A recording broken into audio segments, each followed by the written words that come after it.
मी हे लग्न का करते माहिती? तुझ्यासाठी. कारण आता जर मी या लग्नाला नकार दिला तर घरातले सगळेच दुखावले जातील, विशेषतः मावशी आणि मंजिरी. त्यांना दुःख झालेलं तू पाहू शकणार नाहीस आणि तुला दुःख झालेलं मी पाहू शकणार नाही. त्यामुळे आता जन्मठेपेची शिक्षा या वाचून दुसरा काही पर्याय नाही माझ्याकडे.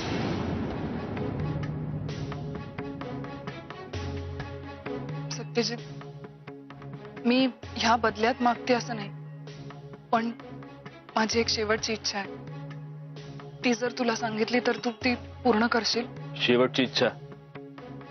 शेवटचीच.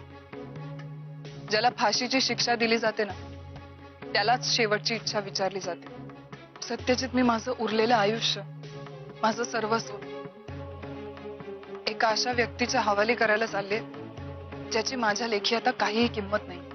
हे एक अर्थाने मरणच झालं ना. म्हणून विचारते, माझी शेवटची इच्छा करशील ना पूर्ण? सत्यजित, मला माझा पूर्वीचा सत्यजित परत हवाय, जो माझा खरं तर कधीच नव्हता, पण एकेकाळी माझ्या सुदैवाने मी त्याला 4 विसाव्याचे क्षण देऊ शकले होते. मला तो सत्यजित परत दे, फक्त एका रात्रीसाठी.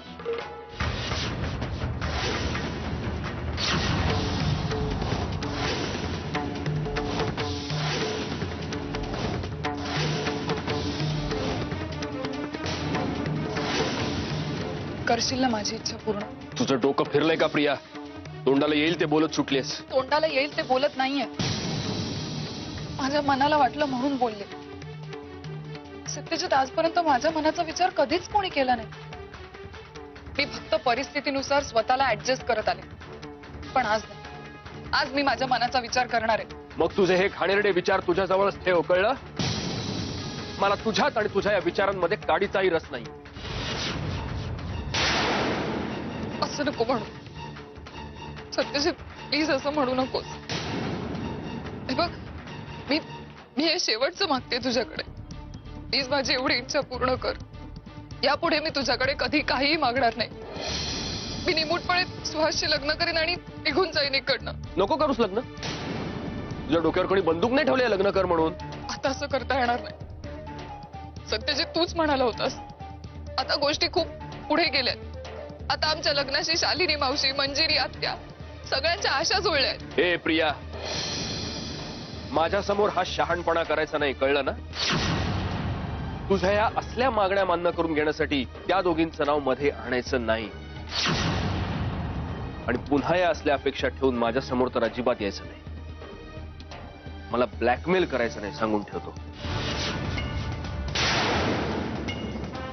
चुकतोयस तू सत्यजित, तू चुकतोयस.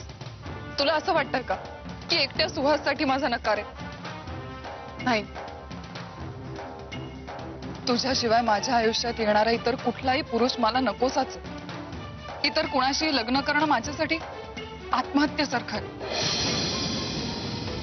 मग माझं एवढं मागणं पूर्ण करशील ना तू? नाही.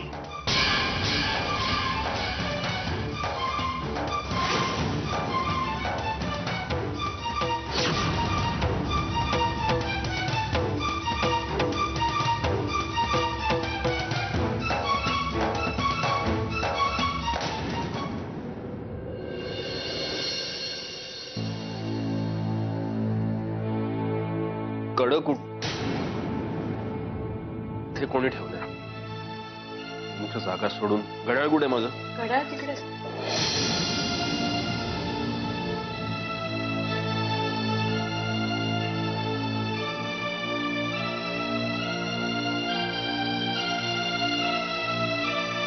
रुमाल? एक मिनिट, मी देते. मी मागितलंय, मी शोधतो.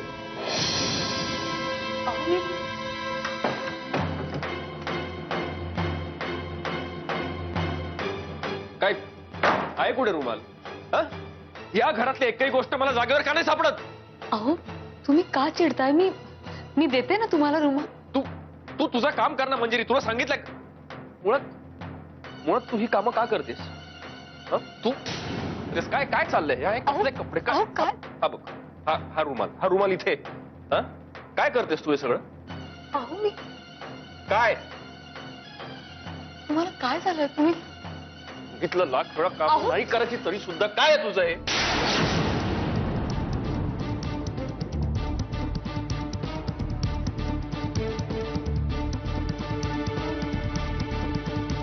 सॉरी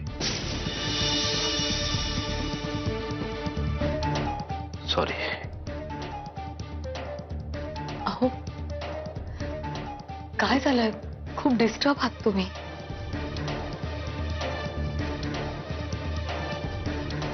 भलत्याच गोष्टीचा राग तुझ्यावर निघाला मंजिरी. I am sorry.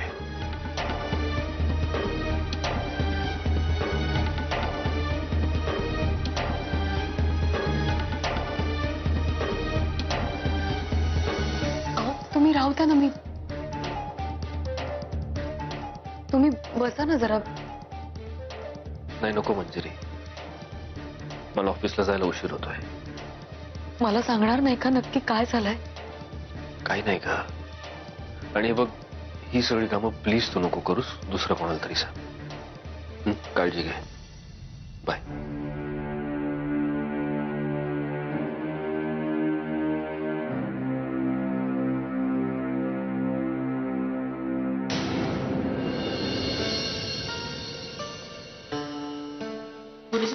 या पत्रे. अहो सत्या, गुरुजी हा माझा थोरला मुलगा सत्यजित. शुभम. जोगळेकर गुरुजी. अहो जोगळेकर गुरुजींना ओळखतोच मी. नाही, मी मुद्दामच बोलवून घेतलं त्यांना. म्हटलं की सगळं सुरळीत सुरू आहे, तर काही देवकार्य राहिलं असेल किंवा एखादी पूजा वगैरे घालायची राहिली असेल तर ती करून घेऊया ना. हो ना. देवकार्याला काळाचं वेळेचं बंधन नसतं. हा होय. आई जरा एक 2 मिनिटं. गुरुजी 2च मिनिटं. हो हो आले. हा हो. आई अगं काय आहे? कशासाठी बोलवलं यांना आता तू? सांगितलं ना सत्या, एकदा माझ्या मनाची खात्री करून घेते. तसंही गुरुजींचा सल्ला घेतला म्हणून काही वाईट तर घडणार नाहीये ना. हे बघ, ते जे काही सांगतील ते फक्त सल्ला म्हणूनच ऐकायचा. आणि जर त्यांनी काही कमी जास्त बरं वाईट सांगितलं तर इथून ऐकायचं आणि इथून सोडून द्यायचं. कळलं? आणि सगळ्यात महत्वाचं, मंजिरीला या सगळ्या प्रकरणात कुठेही इन्व्हॉल्व्ह करायचं नाही. कारण तिला काय काळजी करण्याचं निमित्तच हवं असतं. उगाच हे काहीतरी सांगून बसायचं आणि मग ती. नाही तू नको काळजी करूस.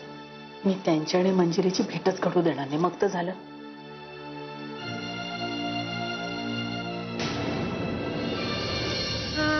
कोणती साडी नेसू?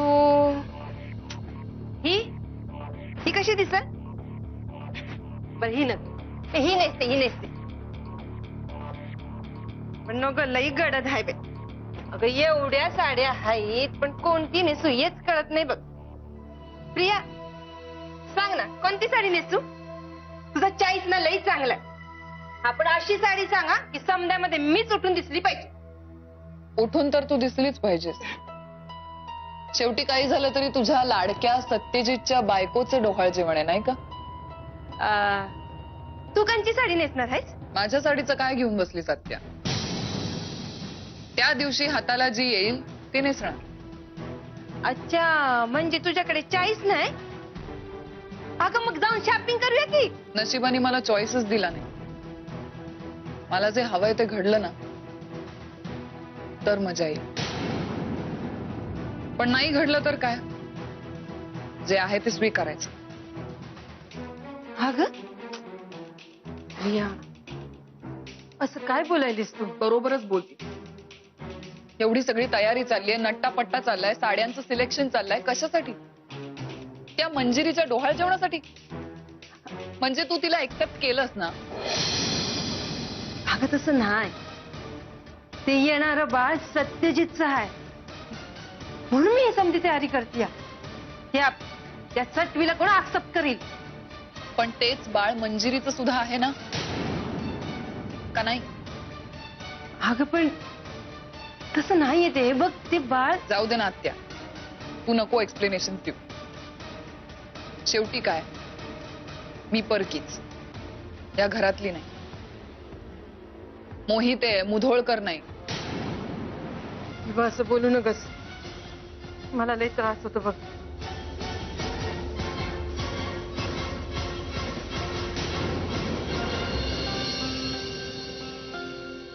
शालिनीताई, या दोन्ही पत्रिका मी पुन्हा नीट पाहिल्या आणि नाही, एक मिनिट गुरुजी. म्हणजे सॉरी, तुम्ही सांगायच्या आधी तुम्हाला थांबवतेय मी, पण तुम्ही मला काही सांगायच्या आधी मला तुम्हाला काही सांगायचंय. आणि हे सांगणं माझ्या दृष्टीने खूप महत्वाचं आहे. काही दिवसापूर्वी माझ्या थोरल्या सुनेबद्दल तुम्ही आम्हाला काही गोष्टी सांगितल्या होत्या आणि त्यावेळेला आम्ही अगदी चुकीचा विचार करत होतो. कालांतरानं तुम्ही जे काही सांगताय ना, त्याचा प्रत्यय आला आम्हाला. हो, प्रत्यय येणं महत्वाचं आहे. हो, प्रत्यय येणं महत्वाचं. तुम्ही सांगताय ना.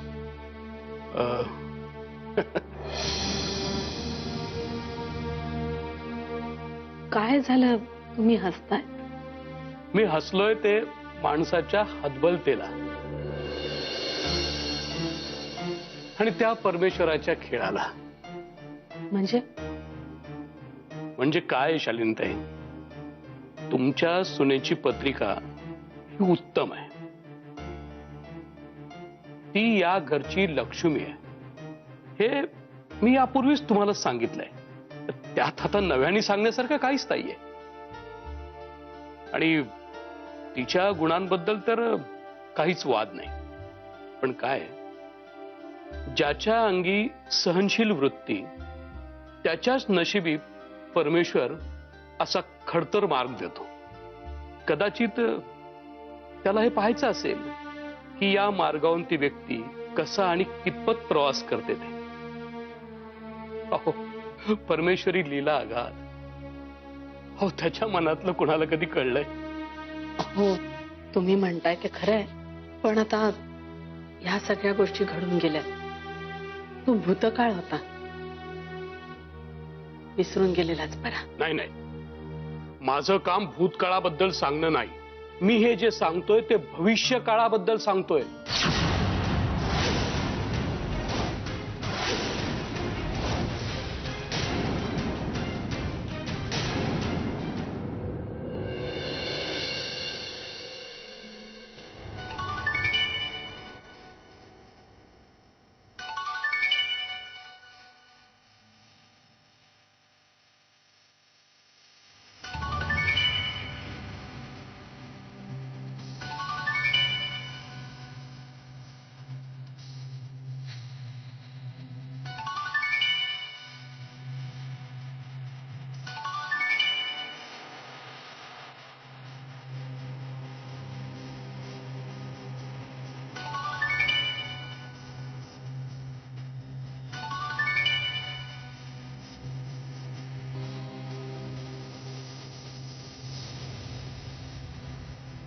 हा,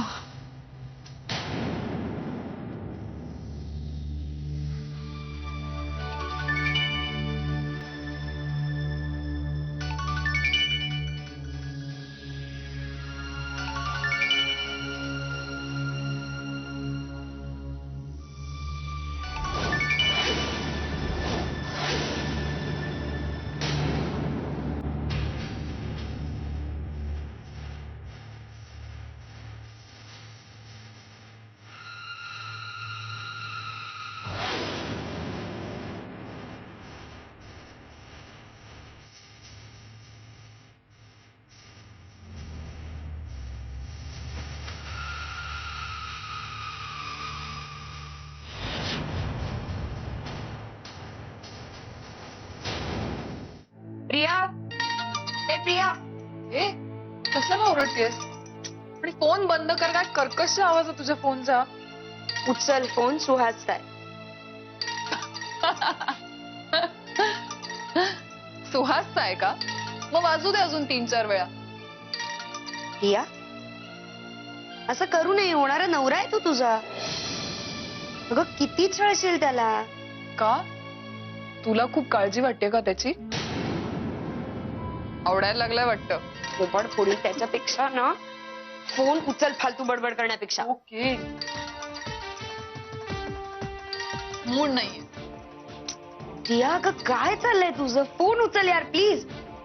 प्रिया सकाळपासून 20 वेळेला फोन केलाय त्यांनी, तोही माझ्या मोबाईलवर.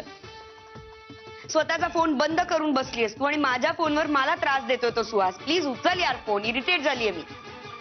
सकाळपासून 1000 कारणं देऊन झाली आहेत त्याला.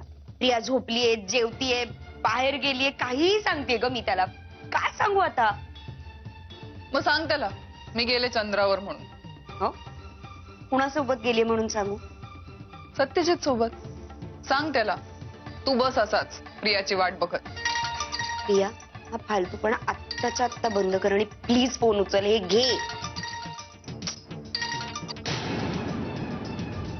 बॅड लक बेबी. पण तू का छळतीयस त्याला एवढं? मित्र मला ना खूप मज्जा येते म्हणून. मज्जा. हे बघ परत वाचतोय. प्रिया प्लीज फोन उचल. ओके. हॅलो नेत्रा वहिनी. प्रिया आली का घरी? हॅलो सुहास. अरे मी प्रियाच बोलतेय. बोल ना. अगं प्रिया, मी तुला सकाळपासून फोन लावतोय, तू आन्सरच करत नाहीयेस. मध्ये मध्ये तुझा फोन स्विच ऑफ येतोय. मला काही कळायलाच मार्ग नव्हता. I am so sorry Suhas. Actually माझा फोन माझ्या जवळ नाहीये. म्हणजे मी कुठे ठेवला माझ्या लक्षातच येत नाही. मिळत नाहीये कुठे. बरं प्रिया सोडते. प्रिया तू तू अजूनही नाराज आहेस का झाल्या प्रकाराबद्दल? नाही रे. मी ते सगळं विसरायचं ठरवलंय. Priya I am extremely sorry. It's okay Suhas. Please नको सॉरी म्हणू. तू किती वेळा माफी मागशील माझी? काल पण माफी मागितलीस ना? हो पण माफी मागितल्यामुळे चूक कमी तर होत नाही ना. हो पण चुका लक्षातच कशाला ठेवायच्या? हो की नाही? विसरून जात सगळं. बरं प्रिया, माझ्या बोलण्याचा काही विचार केलायस? अजून उत्तर कळवलं नाहीयेस तू. मी अजून काही विचार केला नाहीये. खरंच सांगते. नाही पण काहीतरी विचार केलाच असशील की. अरे नाही, मी खरं सांगते. आपण या विषयावर नंतर बोलूया का? प्रिया प्लीज. सुहास प्लीज. मी नंतर फोन करते तुला. ओके ठीक आहे, नंतर बोलू. बाय. बाय.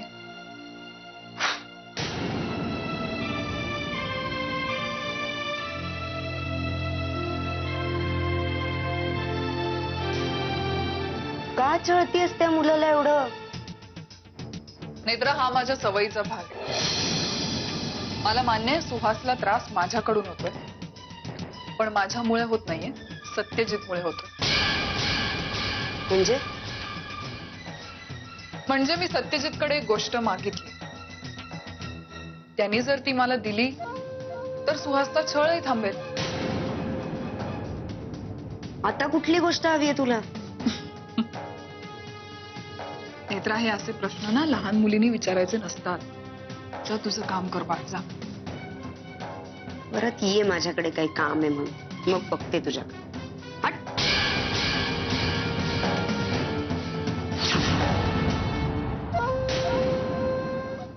हे बघा शालिनीताई, असं टेन्शन घेऊन काहीही होणार नाही. म्हणजे मला कळत नाहीये तुम्ही नेमकं काय म्हणताय. माझ्या बोलण्याचा अर्थ एकदम स्पष्ट आहे. फक्त तो तुम्ही समजून घ्यायला हवा. अहो जोपर्यंत आयुष्य आहे तोपर्यंत संघर्ष आहे. परीक्षा तर त्या प्रत्यक्ष प्रभू रामचंद्रालाही चुकल्या नाही. मग त्याच्या समोर तुम्ही आम्ही पामरच. काही त्रास? हो, नजीकच्या काळात या दोघांच्या आयुष्यात पुन्हा वादळ संभवत आहे.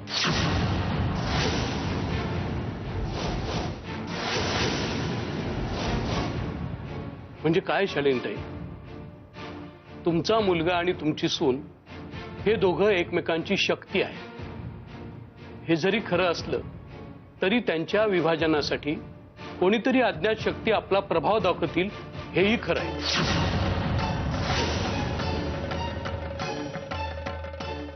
म्हणजे कुणाकडून काही त्रास आहे का आम्हाला? निदान हे सगळं कुणाला सहन करायला लागेल एवढं तरी सांगा. नाही नाही शालीनताई, मी तुम्हाला जास्त काही सांगू शकणार नाही. तो माझा अधिकारच नाही.